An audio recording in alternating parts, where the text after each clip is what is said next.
மயிலாடுதுறை மாவட்டத்தில் காலையிலேயே மழை பெஞ்சிட்டு வருது. இது தொடர்பான விவரங்களை செய்தியாளர் செல்லப்பாவிடம் கேட்கலாம். செல்லப்பா வணக்கம். இது குறித்தான முழு விவரங்கள்.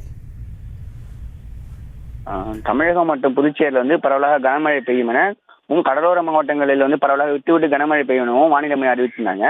அந்த வகையில் டெல்டா மாவட்டமான மயிலாடுதுறை மாவட்டத்தில் பல்வேறு பகுதிகளில் கடந்த சில நாட்களாகவே விட்டு விட்டு இடியுடன் கூடிய கனமழை பெய்து வந்தது.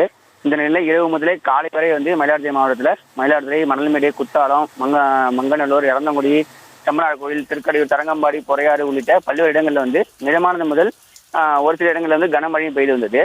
காலை 6:30 மணி நிலவரப்படி மயிலாடுதுறையில் 13 மில்லிமீட்டரும், மணல்மேட்டில் 2 மில்லிமீட்டரும், சீர்காழியில் 2 மில்லிமீட்டரும், தரங்கம்பாடியில் 15.30 மில்லிமீட்டரும், செம்மனார் கோயிலில் 11 மில்லிமீட்டரும் மழை பெய்திருக்கிறது. சராசரியாக 7.25 மில்லிமீட்டர் மழை பதிவாகி இருக்குது. தற்போது மயிலாடுதுறை மாவட்டத்தில் ஒரு சில இடங்களில் மட்டுமே விட்டு விட்டு சாரல் மழை பெய்து வருகிறது. இந்த மழையால பொதுமக்கள் இயல்பு வாழ்க்கை முற்றிலும் பாதிக்கப்பட்டிருக்குது. மேலும் பள்ளிகளுக்கு விடுமுறை அளிக்கப்படும் எதிர்பார்த்த நிலையில் பள்ளிகளுக்கு விடுமுறை அளிக்கப்படாத மாணவர்கள் இந்த மழையில நனைந்தபடியே பள்ளிகளுக்கு சென்று வருகிறாங்க. விவரங்களுக்கு நன்றி செல்லப்பா. செய்திகளை உடனுக்குடனும் துல்லியமாகவும் தெரிந்து கொள்ள சப்ஸ்கிரைப் பண்ணுங்க.